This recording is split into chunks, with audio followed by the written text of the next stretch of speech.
Feliz sábado, hermano. Hace frío, ¿no? ¿No? A mí sí.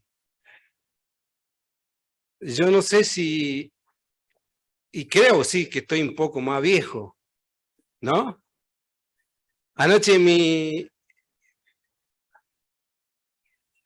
estamos más viejos. Ustedes saben que hay una aplicación, no sé si, yo no sé, como digo, soy viejo, que anoche mi hija me mostraba una aplicación, no sé si la tienen algunos de los jóvenes, ustedes, Cristian, no sé, que te pone la aplicación y usted se mira en la aplicación y se ve cuando uno era viejo, ¿no? No sé si lo vieron ustedes. Y me puso a él y yo tenía el pelo blanco, ¿no? No, yo no soy eso, decía yo.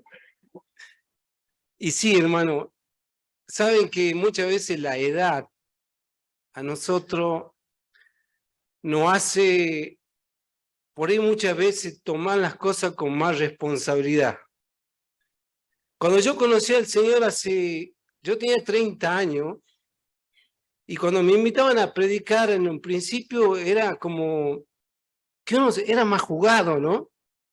Se jugaba más, y ahora cuando uno es más grande, toma con más responsabilidad las cosas y ya empieza uno a decir sinceramente qué responsabilidad es poder estar en este lugar.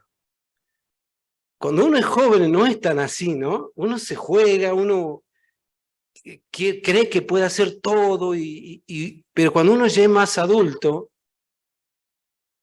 al impartir la palabra de Dios uno ya se siente con más responsabilidad, porque sinceramente yo estoy en este lugar no porque lo haya deseado, sino por la gracia del Señor. Y es eso lo que muchas veces nosotros no medimos cuando subimos a este lugar, que no es tan fácil para un predicador ponerse de este lugar, porque imparte algo sagrado para nuestra vida espiritual. No imparte palabras propias, sino palabras que el Señor nos pueda transmitir, y principalmente a quienes hablan, ¿no?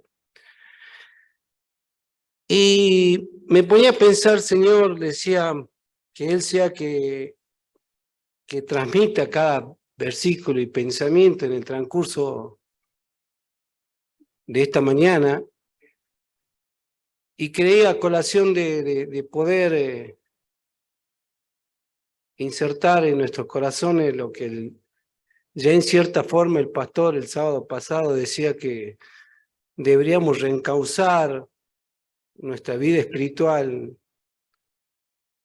preparándonos en cierta forma para la venida del Señor. Y crea oportuno, hermano, de que nosotros podamos en esta mañana poder visualizar y entender cuáles son verdaderamente los atributos del Señor, los atributos de su carácter. Porque muchas veces hablamos tanto de carácter, pero lo utilizamos de forma con tanta liviandad que no meditamos profundamente cuáles verdaderamente los atributos del carácter del Señor. Si realmente conozco esos atributos, si esos atributos forman parte de nuestra vida. Y ya en cierta forma, cuando uno empieza a analizar estos conceptos, es como que nosotros, en lo particular, empezamos a analizar y decir, qué bárbaro, que creo que en el transcurso de esta, quizás 40 minutos que podamos meditar, no va a alcanzar a poder analizar todos los atributos del Señor. Incluso creo que en la misma eternidad misma vamos a tener que seguir conociendo los hermosos atributos que tiene el Señor. En esa oración prestigiosa dijo, del Señor Jesús en Juan capítulo 17.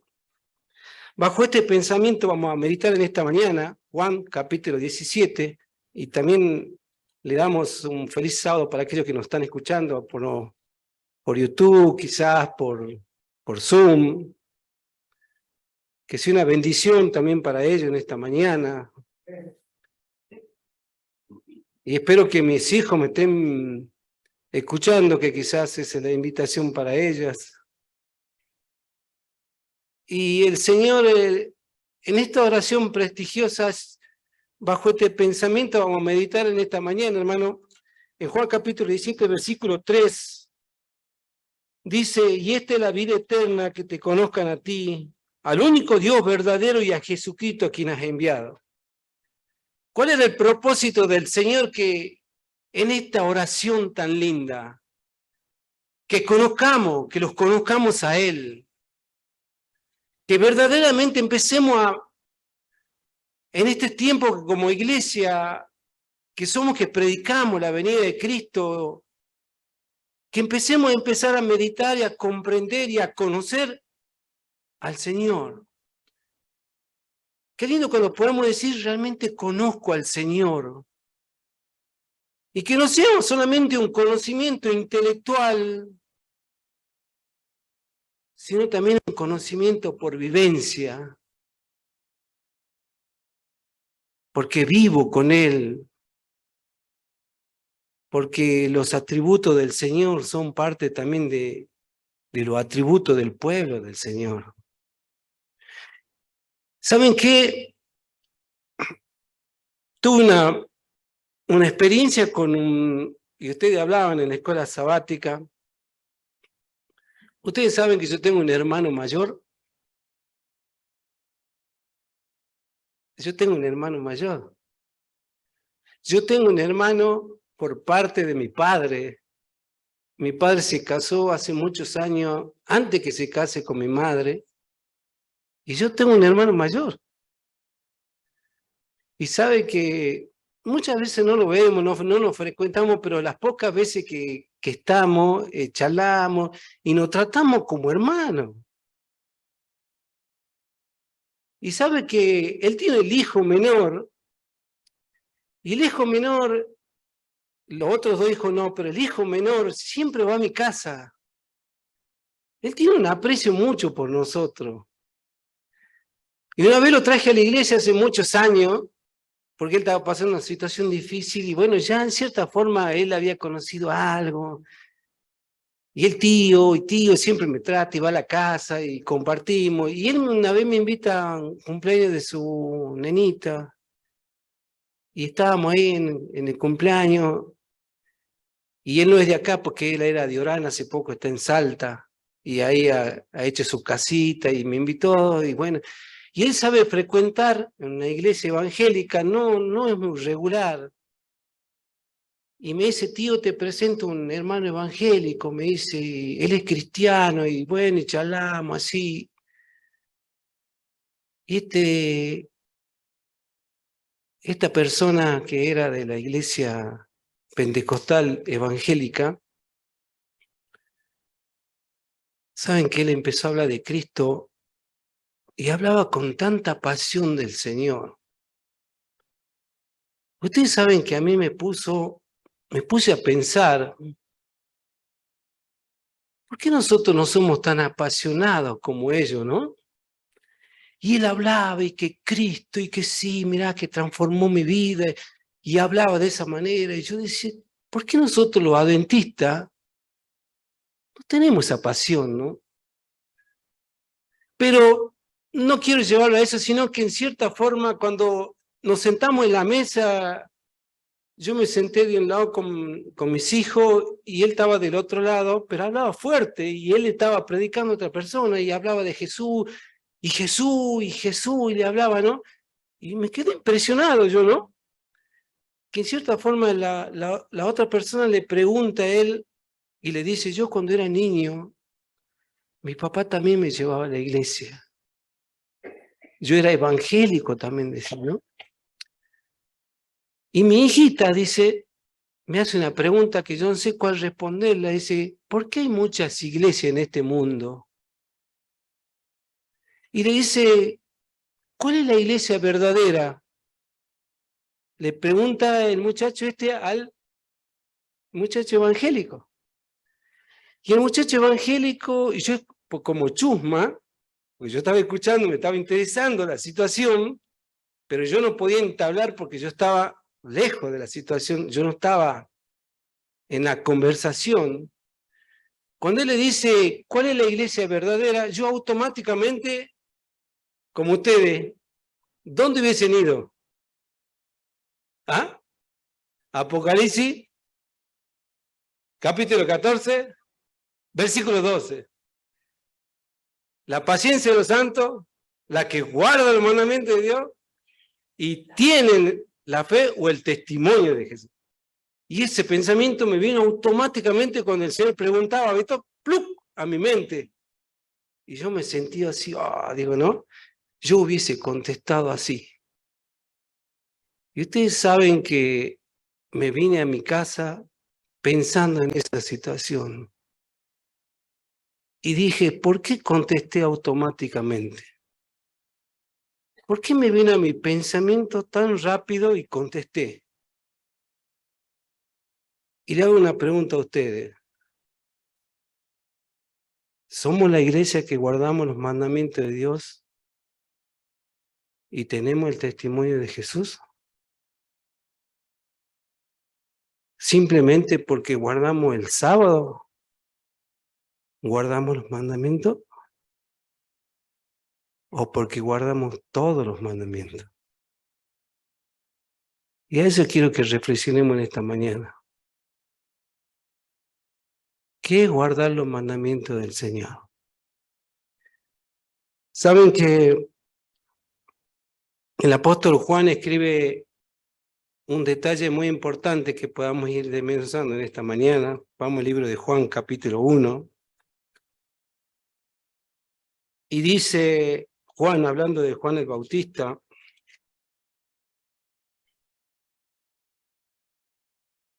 y ustedes saben que a mí en lo personal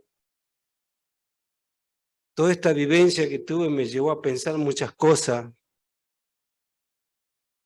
Y dice Juan capítulo 1, versículo 15, Juan habla de Juan el Bautista, y dice, Juan testificó de él diciendo, este es de quien yo decía, el que viene después de mí es antes de mí, porque era primero que yo. Y el versículo 16 dice, de su plenitud recibimos todo y gracia sobre gracia. Juan habla que Jesús era la plenitud de la gracia. El apóstol Pablo dice que por gracia somos salvos. O sea que en cierta forma Juan el Bautista, ¿cómo puede haber dicho tan hermosas palabras que Jesús era la plenitud de la gracia? No simplemente por un concepto que le ha venido automáticamente como a mí, sino porque él tenía una vivencia real con el Señor. Y dijo, Jesús es pleno en gracia.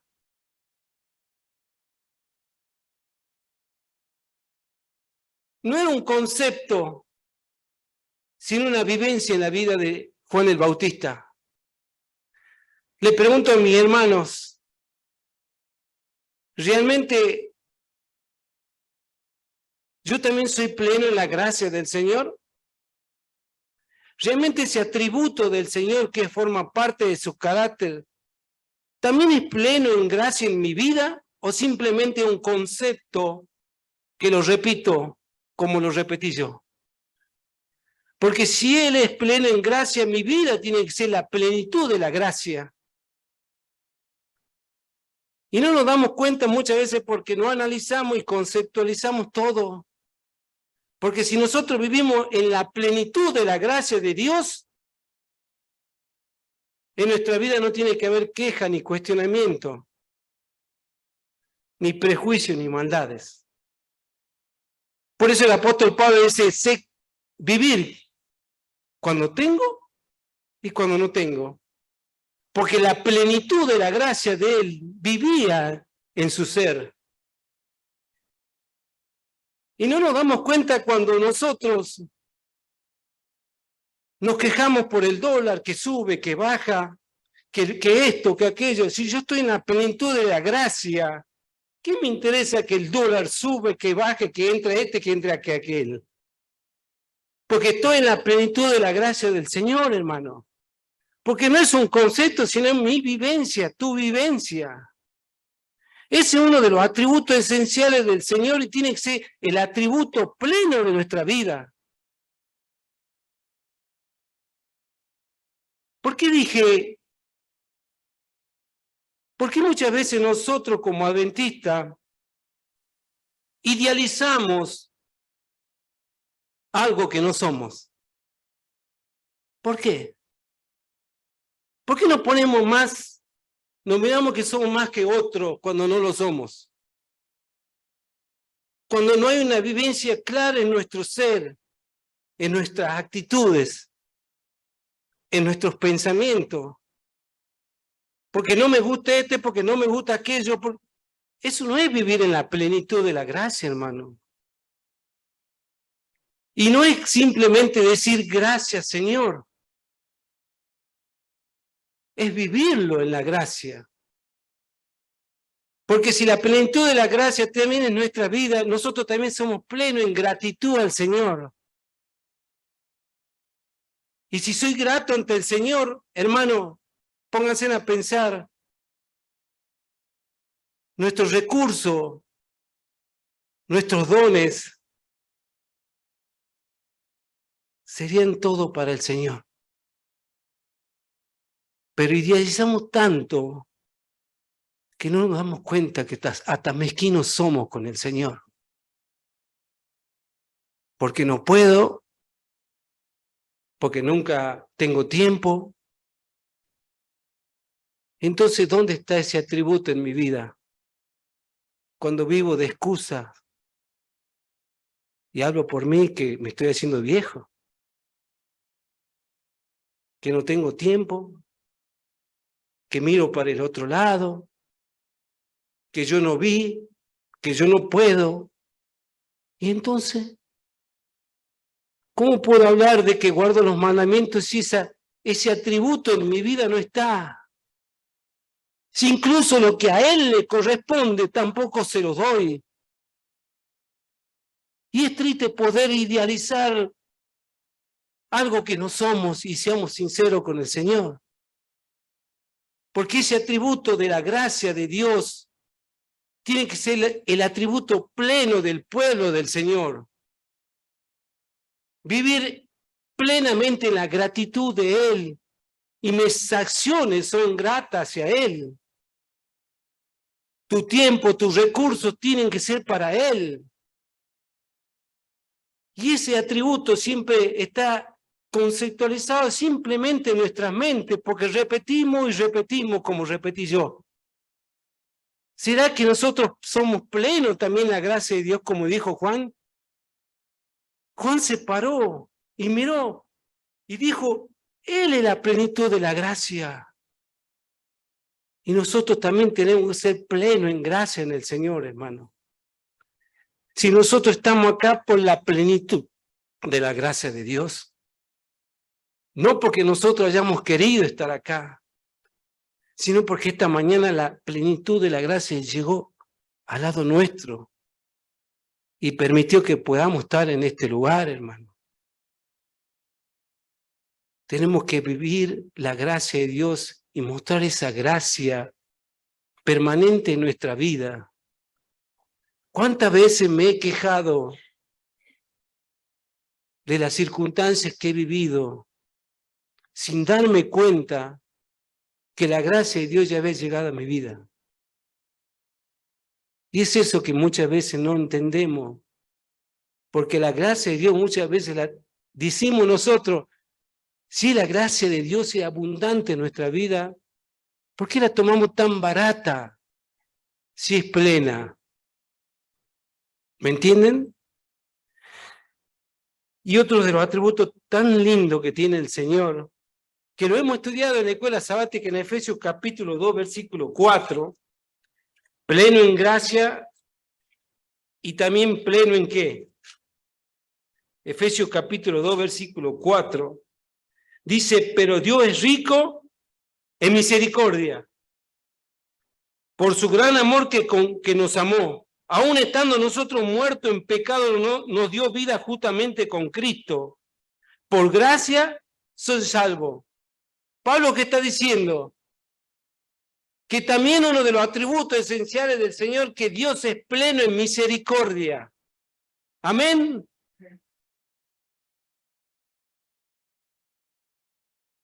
Me pregunto, ¿será que yo soy pleno en misericordia? ¿Será que yo también soy misericordioso? Y le amo, Señor. Dice que él predicaba con autoridad, porque no solamente llevaba un concepto al pueblo, sino que él también lo vivía. Juan capítulo 8.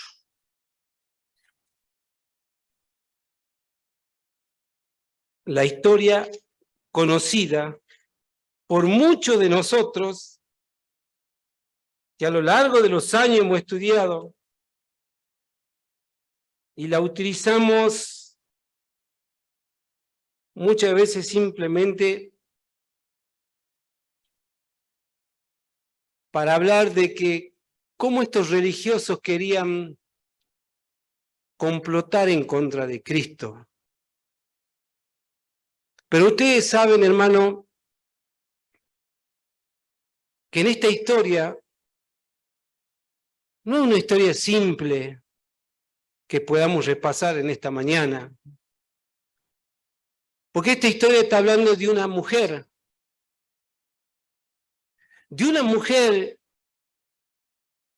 que si nosotros nos pondríamos en la piel de esta mujer y nos hubiésemos puesto a pensar que esta mujer quizá en su adolescencia, en su infancia, podría haber sufrido violencia, hasta incluso podría haber sido abusada. Y miren cómo es la triste historia. Y digo una triste historia, hermano, porque aquellos que estudiaban la ley que hemos hablado en esta mañana, que aquellos que oficiaban en el templo y eran líderes religiosos, prepararon esta escena, hermano, prepararon esta escena para desprestigiar y humillar a una mujer. Y ellos hablaban de la ley de Dios. Y ellos hablaban que guardaban los mandamientos. Por eso tengamos cuidado muchas veces si decimos que guardamos los mandamientos o no los guardamos. Porque miren la historia. Dice capítulo 8, versículo 2, por la mañana volvió al templo y todo el pueblo vino a él y sentándose le enseñaba. Entonces los escribas y los fariseos lo trajeron a una mujer sorprendida en adulterio y poniéndola en el medio. O sea, la escena estaba preparada. Líderes religiosos que iban al templo, estudiosos. Y miren lo que sucede, hermano. Dijeron al maestro, esta mujer ha sido sorprendida en el acto mismo de adulterio. Y en la ley nos mandó Moisés a apedrear a tales mujeres. ¿Tú pues qué nos dices? Esto decían probándolo para tener de qué acusarlo. Pero Jesús, inclinando hacia el suelo, escribía en la tierra con el dedo. Y como insistieran en preguntar, se enderezó y le dijo, el que de vosotros esté sin pecado, sea el primero en arrojar la piedra contra ella. E inclinándose de nuevo hacia el suelo, siguió escribiendo en tierra, pero ellos, al oír esto, acusados por su conciencia, fueron saliendo los unos a los otros, comenzando desde el más viejo hasta los más jóvenes. Solo quedaron Jesús y la mujer que estaba en medio. Enderezándose Jesús y no viendo a nadie, sino a la mujer le dijo, mujer, ¿dónde están los que te condenan? ¿Ninguno te condenó? Ella le dijo, ninguno, Señor. Entonces Jesús le dijo, ni yo te condeno. Vete y no peques más. Esta mujer sufrida de una situación, no era una mujer que oficializaba en el templo, hermano. Esta mujer recibió la plena gracia y la plena misericordia por el Señor. ¿Qué atributo tan hermoso que tiene el Señor?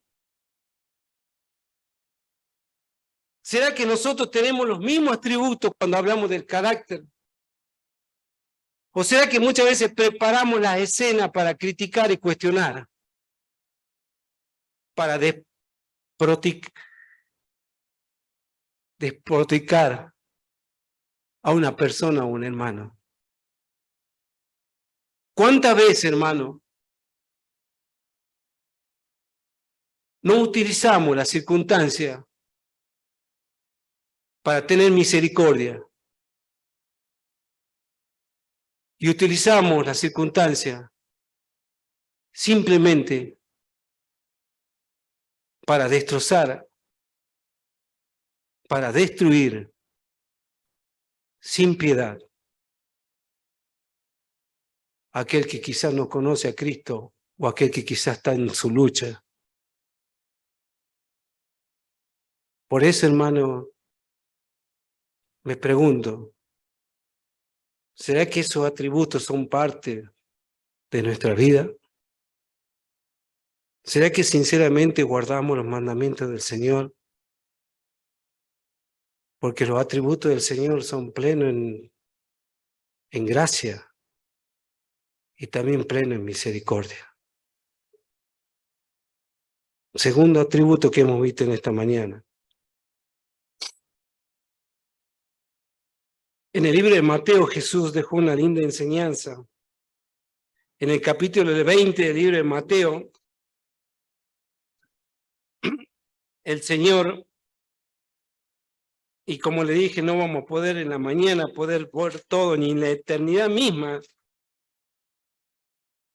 pero vamos a ver quizá los esenciales que nos puedan servir en esta mañana. Capítulo 20 de Mateo, versículo 27. El que quiera ser primero entre vosotros, tiene que ser vuestro siervo, porque el Hijo del Hombre no vino para ser servido, sino para servir y para dar su vida en rescate por todo.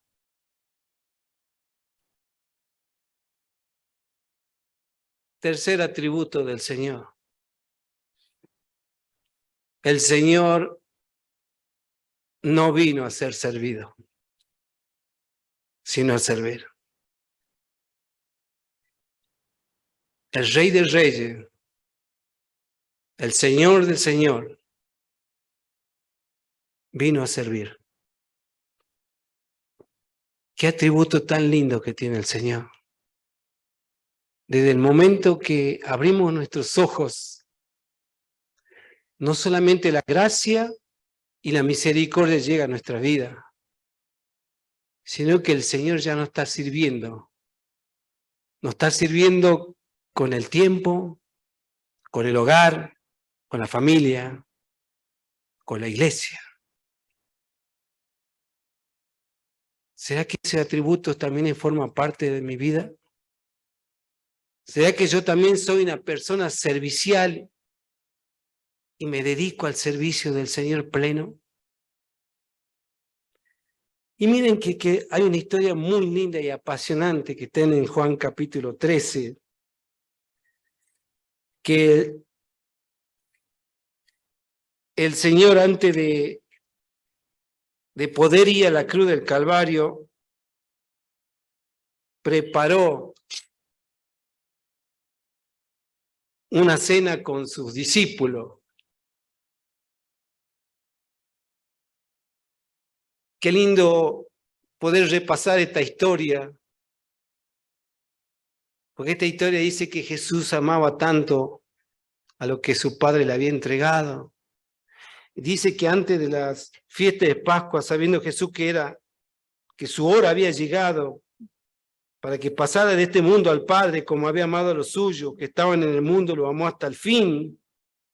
Y cuando cenaban, como el diablo ya había puesto en el corazón de Judas, Iscariote, hijo de Simón, que lo entregara, sabiendo que Jesús, que al Padre le había dado todas las cosas en su mano y que había salido de Dios y que él iba a Dios, se levantó de la cena y quitó su manto y tomó una toalla y la ciñó, la puso y puso agua en una vasija y comenzó a lavar los pies a sus discípulos y a secarlos con la toalla con que él estaba ceñido. Qué linda historia, hermano. El Señor prepara la mejor cena para su discípulo. El Rey de Reyes, Señor de Señores, hermano, no esperó que sus discípulos le pudieran lavar sus pies. Él se levantó, él se ciñó, él preparó la vasija y empezó a lavar los pies a cada uno de sus discípulos. ¡Qué gesto de humildad y de servicio! Preparó el mejor momento. ¿Cuántos de nosotros preparamos los mejores momentos para poder pasar con mi hermano, con otras personas, y mostrarle mi gesto de humildad y de servicio? Qué atributo tan lindo tenía el Señor, que muchas veces lo hemos estudiado, pero no lo analizamos, si esos atributos también forman parte de nuestra vida, hermano. ¿Será que meramente seguimos conceptualizando todas las escrituras, pero en nuestra vida no la vivimos? Porque muchas veces el mundo nos hace egoístas, malos. En vez de preparar las cosas para la edificación de la iglesia, de nuestros hermanos, hacemos todo lo contrario. ¿Qué nos está pasando, hermano? ¿No será que tenemos que analizar si esos atributos forman parte de mi vida, es mi vivencia y puedo decir, sí, yo guardo los mandamientos de Dios y tengo el testimonio de Jesús? Eso es tener el testimonio de Cristo. Ser pleno en gracia, pleno en misericordia, pleno en humildad, pleno en servicio. ¿Y de qué nos quejamos tanto, hermano? ¿Por qué tantos prejuicios en la iglesia? ¿Por qué tanta diferencia de caracteres? Porque no hay una entrega total al Señor. ¿Por qué tantos años y somos tan poco? ¿Será que nosotros nos mostramos su atributo a aquellos que también quieren conocer al Señor? Juan capítulo 13, versículo 12. Así que después que le lavó los pies, tomó su manto, volvió a la mesa y le dijo, ¿sabéis lo que he hecho? Vosotros que me llamáis maestro y señor, y decís bien porque lo soy, dice el Señor. Pues si yo, el Señor y el maestro, he lavado vuestros pies, vosotros también debéis lavar los pies los unos a los otros. Porque ejemplo he dado para que como yo he hecho, vosotros también hagáis. El Señor nos dice en esta mañana, ejemplo, yo lo he hecho y ustedes también lo tienen que hacer. En cierta forma nos dicen esta mañana, ustedes tienen que vivir lo que yo les estoy enseñando. Que no sea un concepto que entre en mi mente nada más y que quede ahí, pero no lo vivo. Hermanos, tenemos que ser pleno en gracia como el Señor, pleno en misericordia, pleno en humildad y pleno en servicio. Eso quiere el Señor. Por eso dice, esta es la vida eterna, que conozcan mis atributos y que vivan en ellos. Es necesario en esta mañana poder verdaderamente analizar nuestra vida espiritual, como en quien nos habla. ¿Será que esos atributos son de mi vida? ¿O soy, como decía mi hermano, meramente formalista y no me interesa lo demás? Solamente me junto con Sergio y con Pepe y el resto no me interesa, soy exclusivista. ¿Dónde están los atributos del Señor en tu vida? Primera de Pedro, capítulo 1, y terminamos, hermano.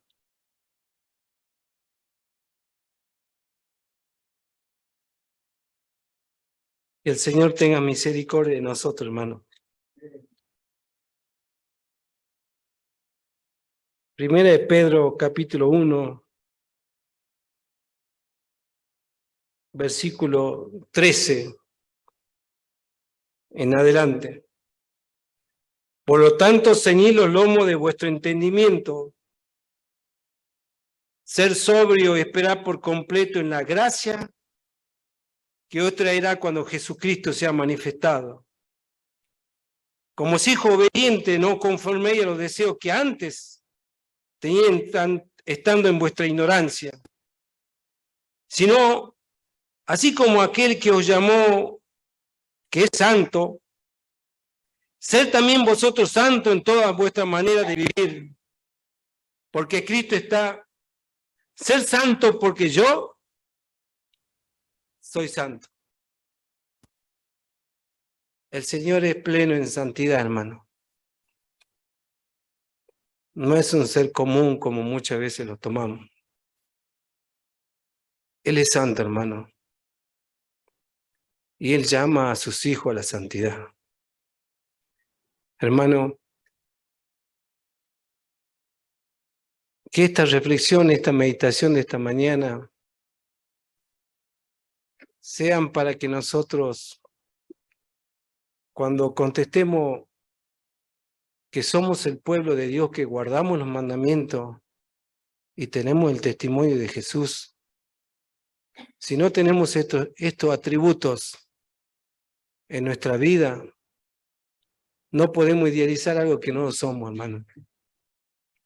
Que seamos sinceros con el Señor y le pidamos al Señor que cada uno podamos volver a restaurar esa relación con Él y clamarle a Dios, Señor, ¿por qué tantos años y no puedo ver esos atributos en mi vida? Necesito tenerlos, Señor, para que realmente podamos decir que somos el pueblo de Dios, que guardamos los mandamientos y tenemos el testimonio de Jesús. Que Dios lo bendiga, hermano.